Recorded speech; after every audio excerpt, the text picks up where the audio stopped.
whatever. I cashed with Buffalo.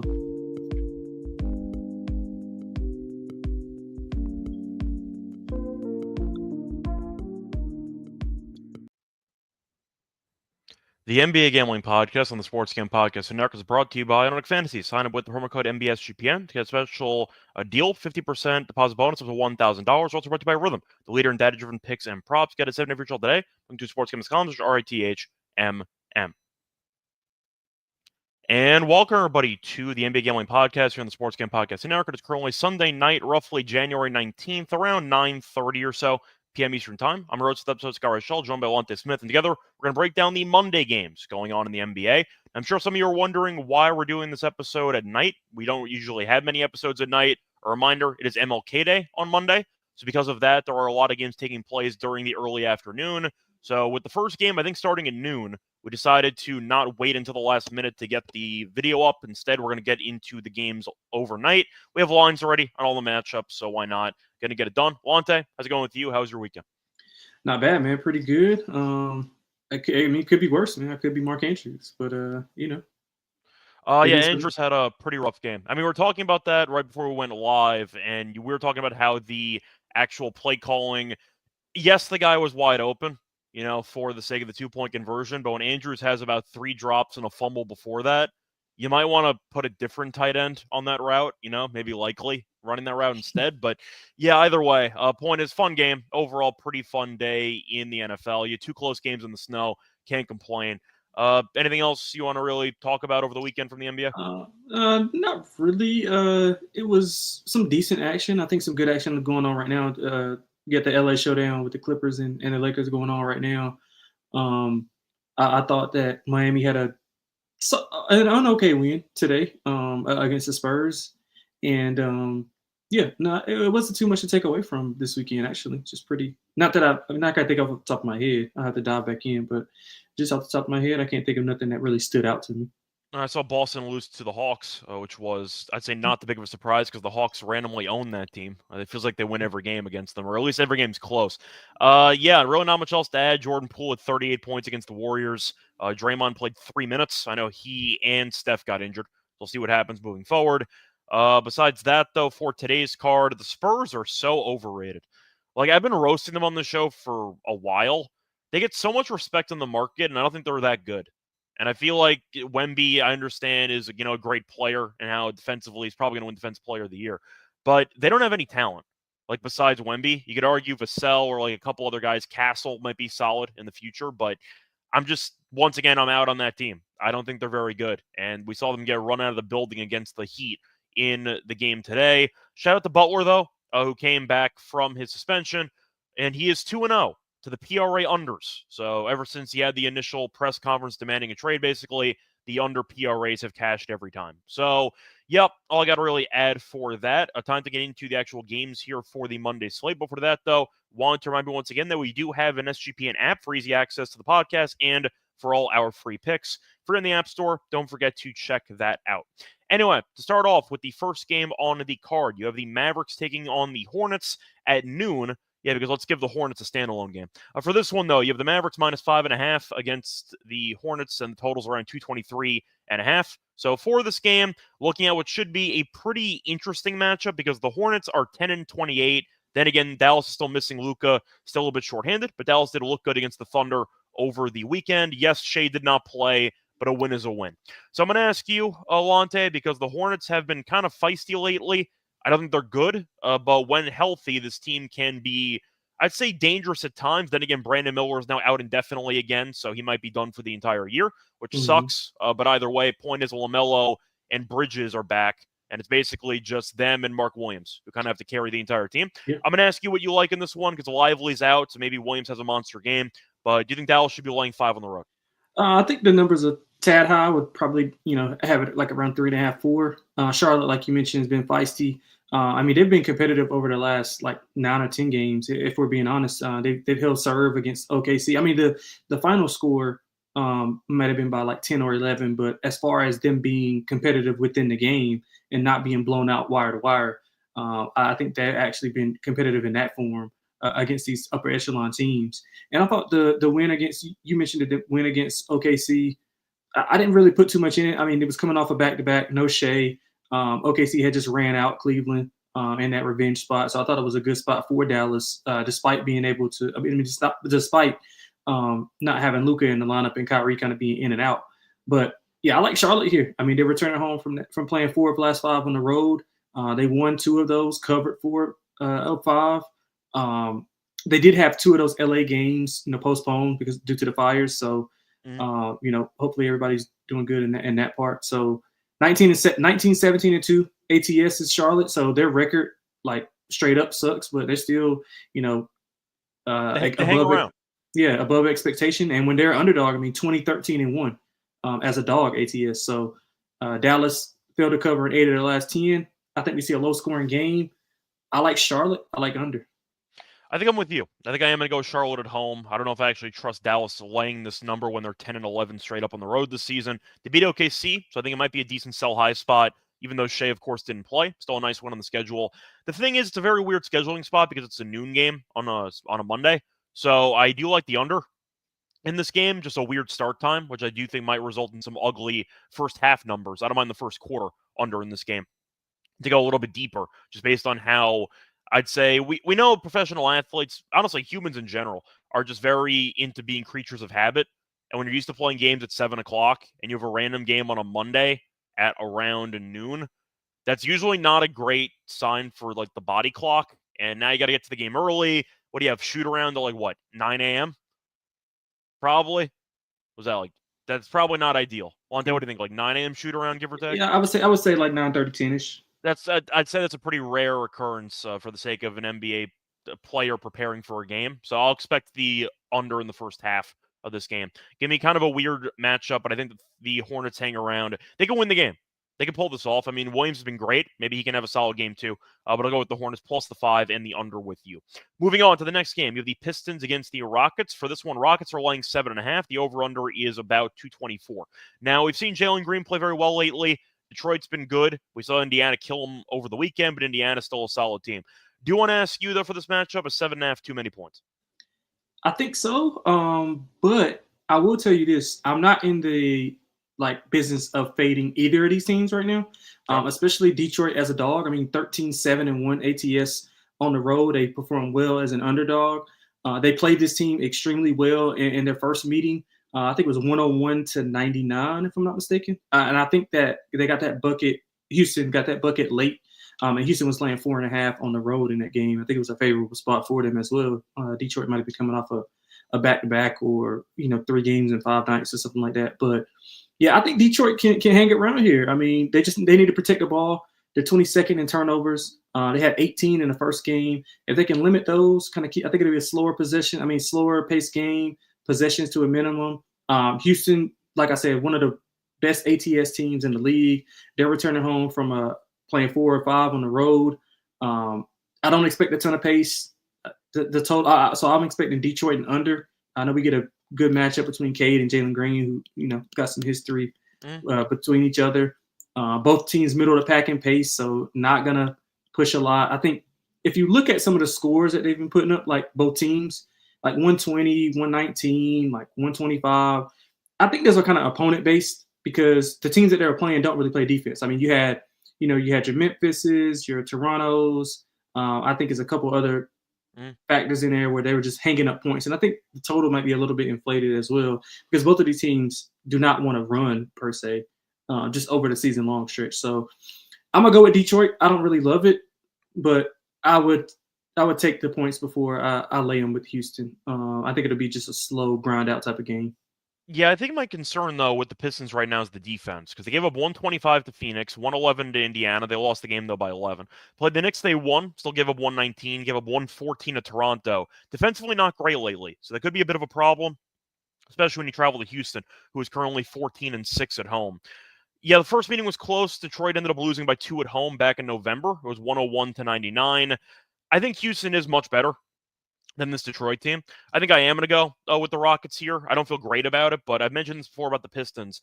I think the team is a nice story, but they're suddenly getting a certain amount of respect that I don't think they really deserve. It's one thing to be a lot better than you were last year when you were an absolute bottom feeder, but now people are talking about the Pistons like they're like a feisty team that can kind of sneak up and kind of beat some teams, and they can on occasion, but I feel like people are kind of overrating the core right now. I think the roster's fine. I think Cade's really good, but I just feel like Houston's a deeper team. Is that a fair statement? Yeah, I mean, I don't think it's a question as who's the better team. I just think if you just look at what they came from to what they are now, I mean, just being competitive, even in the games that they're losing, they're being competitive and they actually have some structure to them. So I think just being excited about, what's going to happen going forward or what they're projecting to happen going forward. I mean, they got good draft picks. They developed well. They got a good front office. So yeah, I mean, I think it's more so a projection rather. I don't think anybody, nobody logical is thinking that they're going to like win a playoff series or anything like that. So, but yeah, all in all, I agree with what you're saying. I think the one issue I have with Detroit's offense right now, even though Cade I know is phenomenal, yes, Ivy got injured, and that's a big reason for the issue that I'm about to mention. They don't have many shot creators on their actual roster. It's a lot of Cade having to set guys up for open looks. Beasley's been great this year. Let's be real. He's mostly he's a spot-up three-point shooter, basically. But you're looking at Tobias Harris, who can occasionally hit a pull-up, but he's not really going to threaten you much in ISO. And besides that, like, what do you have? Asar's not a great offensive player. Duran needs to be fed layups and dunks. They don't have many guys that actually create off the dribble. And I feel like that kind of limits their upside offensively. And Houston is still very good against guards. So if Houston can force Cade into an off night or even just an inefficient night, I question the other guy's ability to step up. So I'll go with Houston in this one defensively to show up. I'm going to go with the under in this game, just based on Houston's defense. But I think it'll be a fun game. Might be close for a bit, but I think Houston eventually figures it out en route to a cover. Moving on to the next game, you have the Timberwolves against the Grizzlies. Grizzlies are laying 3. The over-under set at 233.5. Faced off about a week or two ago, and that game was actually very competitive and very high scoring, as you ended up seeing that game land in the 250s, actually. Memphis went into Minnesota on the 11th and ended up winning by 2, 127 to 125. Now, for the injury report for Memphis, we don't really know because it feels like half their guys are questionable every game. But Ja, I'm assuming he's going to play in this game. And, of course, we saw Ant have a monster game against the Knicks. And then they lost to the Cavs right after it. But the team's been relying on Ant to do a lot of the scoring. And I think he will definitely play in this game. So I'll ask you, Memphis we know is great at home. They're currently 15-5 at home. Minnesota is 12-10 on the road. Timberwolves keep alternating wins and losses. The Grizzlies, though, have been good lately. They score a bunch of points. They've scored at least 127 points in 3 of their last 4. I'm going to ask you, Lonte, because at first glance, I think 3 is very low for a home team. I'll take Memphis. Yeah. You? Yeah, I agree, man. I agree fully. Actually, just opened 1. I think with some of the injury concerns with Memphis about Ja, I think was more notable. Ja and Edey were on the injury report, but I think they're good to go. And on the opposite side, I think Dante is probably like 60-40 to not go. And then Rudy Gobert kind of popped up on the injury report as well with an ankle. So that's something to monitor if you do like Minnesota. But I'll go ahead and lay, the field goal here. I think that Memphis is the better team. They're at home where they're usually pretty dominant. I mean, in that game against the game that you were referring to, the 127-125 win, I thought Memphis could have extended that lead. They were up for the majority of that game. They just kind of couldn't put it away. They did a great job on Ant. 15 points. He was 4 of 13, did not make a 3.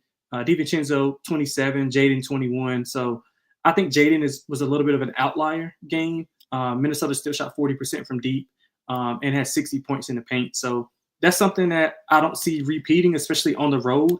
9 of 11 of Memphis games, last 11 games have been on the road. So they're returning home. They're 13-6 ATS at home. They're 19-6-1 as a favorite.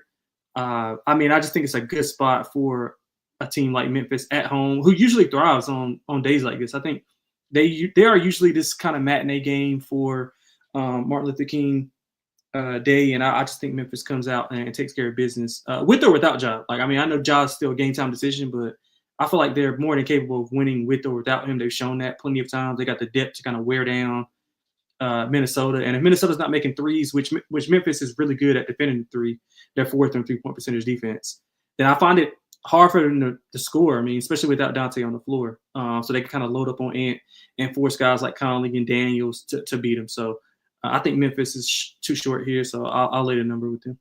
Yeah, I agree. I'll go with the over in this game. You said Gobert might not play. That's a pretty big piece defensively. Not to mention offensively, because that means you're going to get more minutes for Reed. So I do like the over in this game. Ja didn't play on Friday, and they still scored 140. So I know Memphis' offense can still light it up even without Ja. I'll go with the over, and I'll go with the Grizzlies in this game. Before we get into the other games on the card, I want to remind you once again that we are brought to you by DraftKings because the playoffs are here. Playoffs. About the playoffs, we have the AFC and NFC title games coming up. And a reminder that you can get on the action at DraftKings Sportsbook, an official sports betting partner of the NFL. Scoring touchdowns is key to winning in the playoffs. You can score big by betting on them on DraftKings. The number one plays to bet touchdowns. A reminder, you can also place your first bet and get a nice promo. You can also bet $5 to get $200 in bonus bets instantly if you are a new DraftKings customer. Download the DraftKings Sportsbook app and use the code SGP.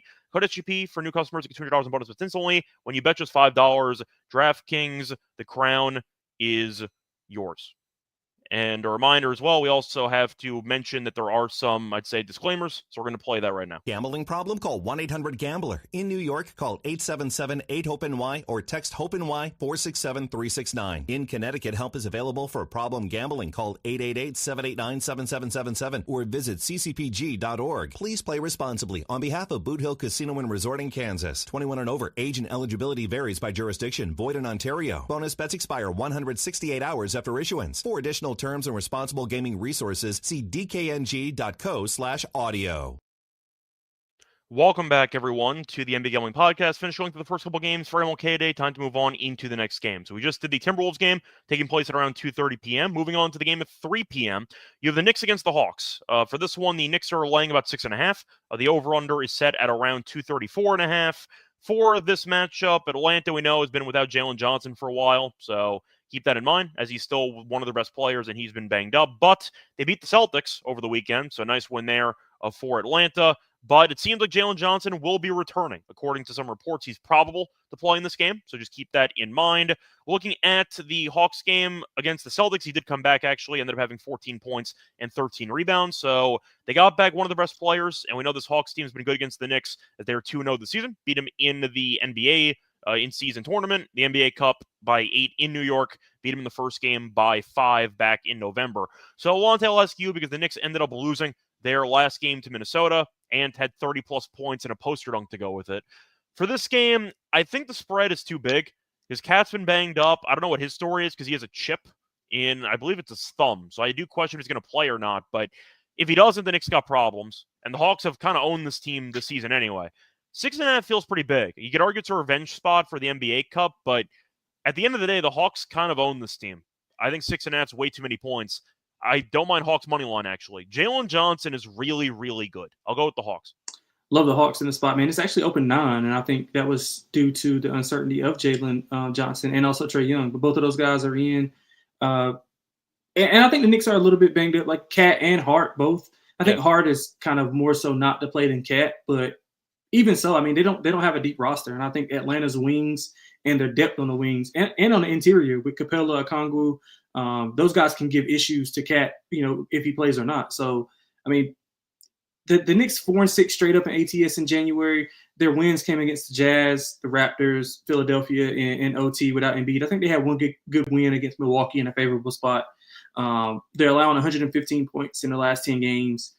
Failed in the cover at home, 9-11-1 ATS at home. So I think it's a good spot for Atlanta. Like you mentioned, they've won 3 of the last 4 versus the Knicks, 2 being in New York. They've won 3 or 4 on the road straight up. They're pretty good against Eastern Conference teams, 15-7 straight up versus Eastern Conference teams. I think they'll be able to run and gun. They're 3rd in pace. New York's 27th, so I kind of want to speed them up and let their depth kind of overwhelm them a little bit. If they can withstand that first haymaker, because, it's a big game. People are off work. Garden's going to be, electric. So they can withstand that first quarter and a half, which I think they will. I think Atlanta, kind of can win by 6 or 7 points here. So I love Atlanta. I wish I would have got the 9, but I'll take the 6.5. Yeah, I think that's also what we noticed in the last meeting, because in the NBA Cup game, the Knicks dominated the first half, and the Hawks just kind of hung around a bit, and they eventually blew them out in the second half. Yep. I think the Hawks are going to try, as you said before, to inject some pace into the game, trying to keep the Knicks off balance. But with Cat potentially not playing, that's a serious issue for me. I am going to go with the Hawks in this one. I think 6.5 is too big, but the point is, with Jalen Johnson being there, I'm with JT here. With Jalen Johnson back, I am back on the Hawks. So I'll go with that as my play. Moving on to the next game, you have the Clippers on a back-to-back hosting the Bulls, as they also ended up playing. They're both playing right now, actually. Clippers are laying 6.5 at home against the Bulls, and the over-under set at 233.5. Now, the Bulls are tied right now with Portland, and you're looking at the Clippers, who are about to be up at the half by double digits against the Lakers. Bulls have been really bad over the last week. To get into the actual stats here, the Bulls have lost 4 straight.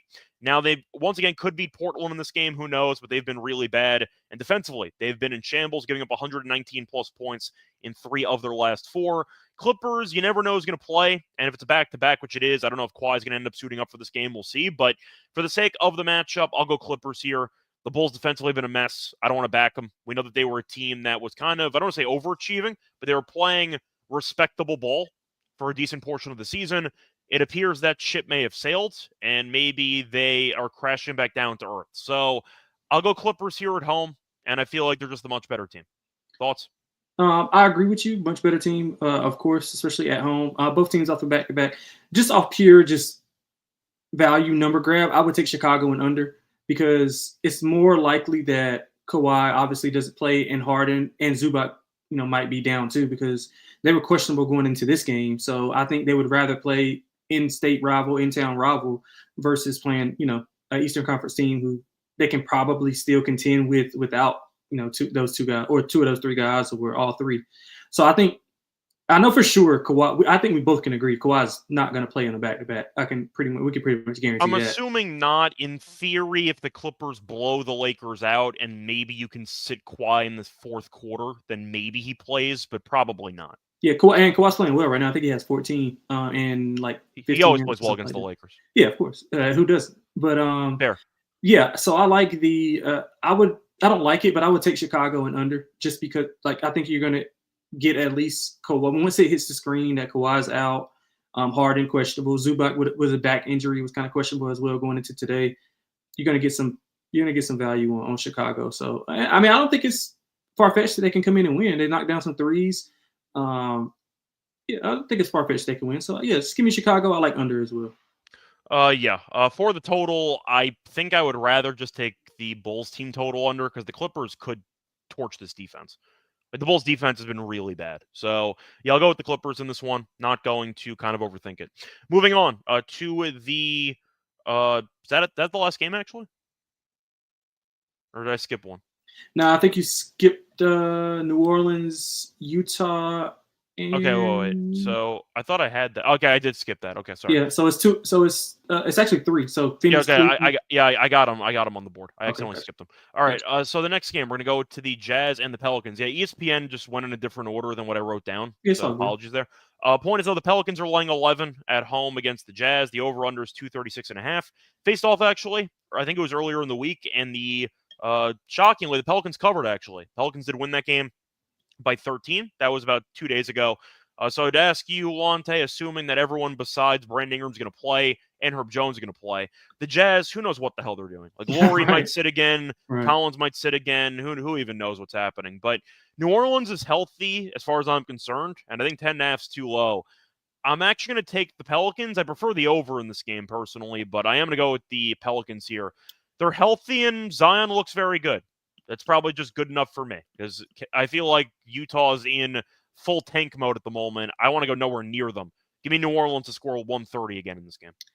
Yeah, so Brandon Ingram actually might play in this game as well. So I think, and from what I was reading earlier, just reading up on some stuff, I think both teams will be fully healthy. Well, not fully healthy, but they'll be as healthy as they've been in a while, especially on the New Orleans side. Because I think Herb Jones will be the only guy that's not playing. Missy's illness, I think, so he's game time decision.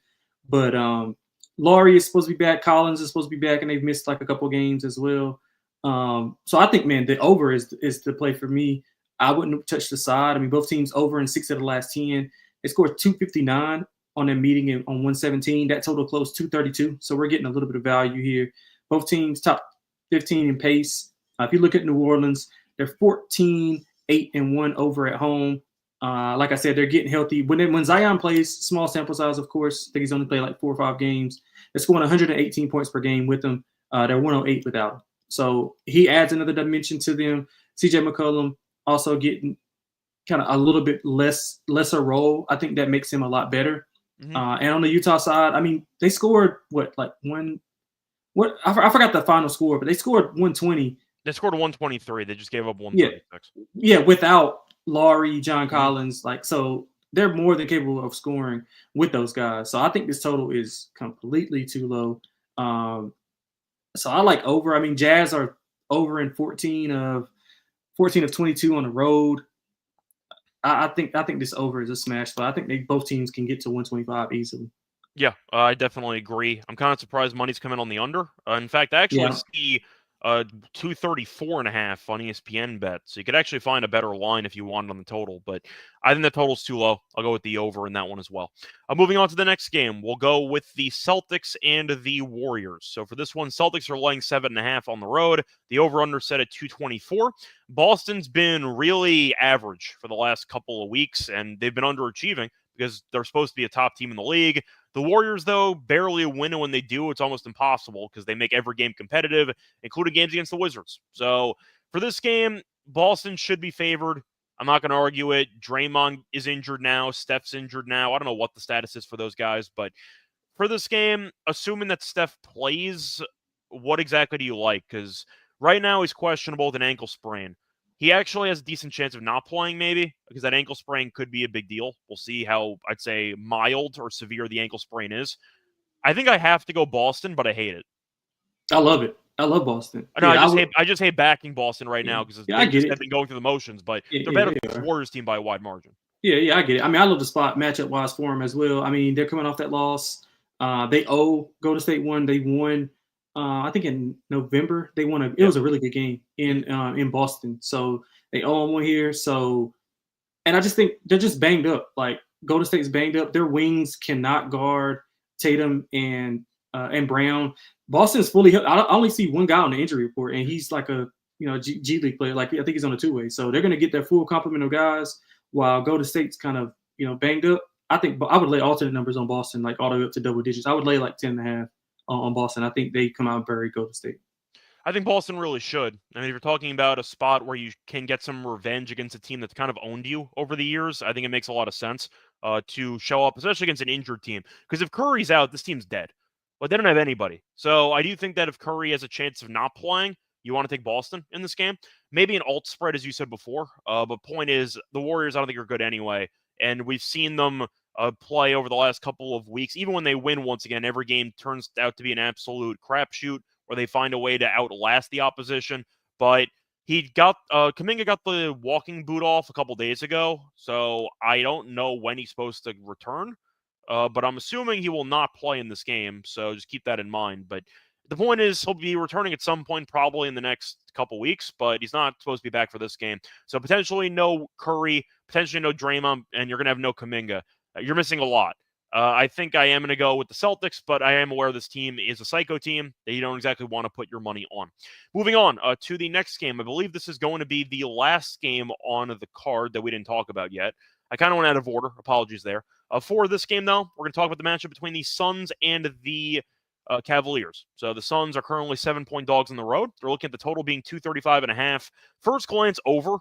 I see a bunch of points. I believe Mobley is going to be out for this game. I think that was announced earlier today. Mobley is going to be out on Monday. He did not play against Minnesota. They won anyway, scored 124. The Suns had a very entertaining game last time out against a really bad team where they were able to escape with the win against the Pistons. Or not really a bad team, but the point is they were leading most of the way. They let the Pistons hang around and eventually did outlast them by 4. They also almost blew a massive lead to the Wizards, though, the game prior. That's what I was meant to refer to. But the Suns have won 5 of 6. They've been winning some games, but there have been a lot of weak opponents in that stretch, and there have also been a lot of I'd say potential lineup changes with this team. We saw Richards play well in his first game with the Suns. So they are making some adjustments, but the Suns in this recent stretch beat the Pistons, the Wizards, split against the Hawks, beat the Hornets and the Jazz. No offense, that doesn't move me that much. Cleveland's much better than those teams. I am going to go with Cleveland, but I prefer the over. I see a bunch of points, and the Suns can't guard anybody. So give me the game to get into the 240s. Yeah, I like the Suns. Don't love it. Like they won 4 or 5, but yeah, that schedule was pretty weak. They failed to cover but they were laying big numbers. So now kind of the roles reversed. They're the underdog here. So I think they can stick around. They got to make some threes, though. That's a big weakness for the Cleveland defense. They are not good at defending threes. Phoenix is top 10 in three-point percentage offense. So they got to rein in some threes. I actually like this lineup better without Nurkic in the lineup. I think Dunn is a little bit more versatile, obviously offensively challenged a little. But I do think his defensive, I think like switchability and upside allows KD to kind of roam and not have to play on ball as much as far as on ball defense. So I do think that Phoenix can kind of hang around here. Cleveland's failed to cover in 3 of the last 5, small sample size, but and missing Mobley, missing Okoro as well. I think Phoenix can hang around. So I think it may be a little bit more competitive than the point spread indicates. So I think I can see Cleveland winning, a shootout, like you said, by 3 or 4 points. Yeah, but once again, I just see a bunch of points in this game, so I think that'll be my main approach for this one. They did not play the season yet, so no head-to-head history to go by, but I think you're going to see a bunch of points. Anyway, time to get into the lock and dog picks of the show. But for that, though, once again, they were brought to you by Underdog Fantasy because they have a lot of good items in their pick menu. They have a lot of ways to make money easily with Profit Boost and Gimme Pick'ems. NFL, college football, only one game left, by the way. Final game is tomorrow for college football. College basketball, MMA, NBA, NASCAR, and more. You can also do special boosts and Artflex entries. For my entry, I'm trying to think of what I want to go with because we don't have anything for NFL yet. I know we're going to give out the entry at the end of the show here. But you know what? I think just trying to look ahead to next week, give me the Josh Allen higher rush attempts for that game against Kansas City. I think he'll be running around. Of course, they use him as their short yardage back as well. I think that'll work out for Allen. Reminder, though, you do sign up for your new account. Use the promo code NBSGPN to claim a special first-time deposit offer up to 1K. Bonus cash on fantasy promo code NBA SGPN. We're also brought to you by Rhythm. A reminder that SGPN's proud partner Rhythm is the #1 AI-powered sports platform that will help provide you with betting models. You can build custom models in seconds, get predictions on money lines, spreads, totals, and props. You can also build your own model, copy one from the leaderboard, or let Rhythm build one for you in seconds. You can also track props on the Rhythm app and at NFL picks, NFL props, college basketball, and NBA. Rhythm has it all. A reminder, claim it's 7 if your child today by going to sportsgambling.com to Rhythm. Sportsgambling.com, RATHMM. Welcome back, everyone, to the NBA Gambling Podcast. Just finished previewing the MLK Day games. Now it's time for the lock and dog picks. Lonte, I'll let you go first. What are your lock and dog picks for the show? Yeah, so probably want to go grab this now because it's on the move. I'm seeing some 3.5 start to pop as well. So give me Memphis -3 at home. I think it's a little bit short. I think you agree with that as well.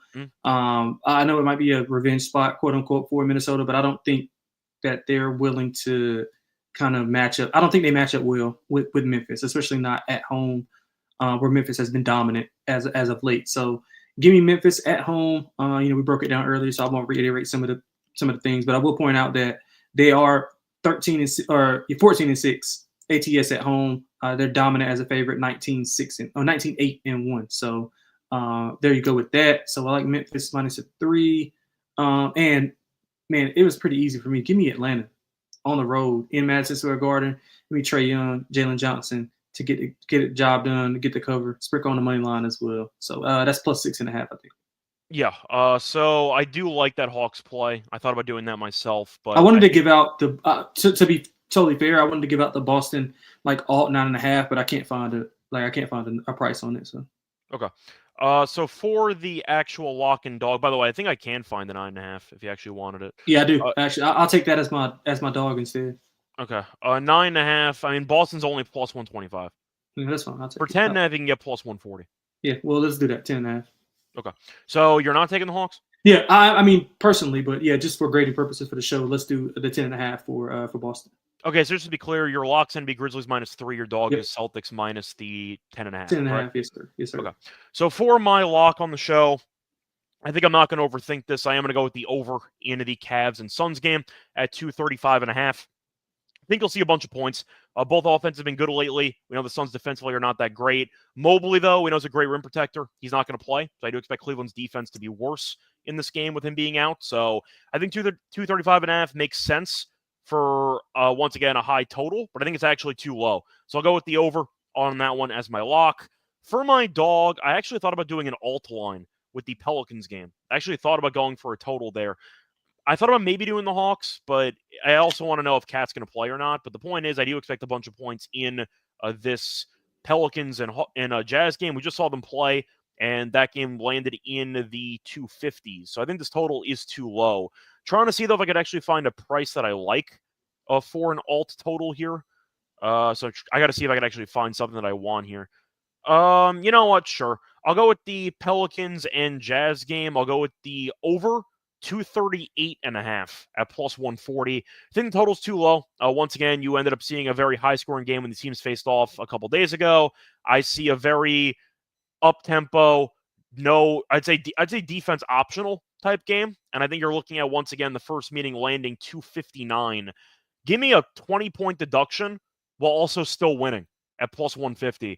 You're going to 20 points off that total. You still cash. So I'll go with the over 238.5 in the Jazz and Pelicans game as my dog for the show. Now it's time for the underdog lineup. Now, apologies, might not have many options available for underdog because it's still the night before. But Lonte, I'll ask you in general, even if they don't have anything posted, they will at some point. So I'll ask you, what do you want to go with for any potential player angles that you have for the card? I think you're on mute, by the way. Are you on mute? Yeah, I'm good. My bad. Okay. Yeah, I have two that I like. One, I think is up. The other one, I don't think is up quite yet. But I like PJ Washington returning to Charlotte. Okay. Like his points and rebounds to go higher. I don't know if that's out yet. I can check. So just give me a sec. Yeah, but it's cool. I mean, if not, I mean, I'm still going to play it as long. Obviously, it's not going to be outrageous. It's going to be priced pretty good. And I also like Cade, RA. I think they'll be able to try to take the ball out of his hands. He'll be used in a facilitator role as much as possible. And I mean, Cade's one of the best rebounding guards in the league. So I like his RA to go higher. Yeah, I'm not against that either. I think that he's got a solid matchup. I think I am going to go with Nick Richards, though. I'm going to go with his higher on his rebounds. Should be about 8.5. Nurkic, we know, is not playing at all. We said before Mobley's out. Had 11 rebounds in his first game with the team. You can still get, right now, his rebounds at 8.5. So I'll go with the higher on that. I think that line's too low for a starting center. So once again, the three options. Lonte, what were the two that you won? Cade, RA. Okay. I like that higher. And I like PJ Washington higher, PR. Okay, and we'll throw those with Nick Richards higher on the 8.5 rebounds. That's going to wrap it up for MLK Day. So once again, a reminder, if you were looking for the show for Monday morning, don't, because we did the show just now. So keep that in mind. However, if you wanted to fill the void for 11 a.m. programming, I'll be doing some tennis episodes in the morning for the Australian Open. So if you want to check that out, check out the tennis show. Of course, you can find me on Twitter, Reichel Radio. Find him on Twitter at XXLonteXX. Till next time, good luck to all of you and all of your bets. Bye, everyone.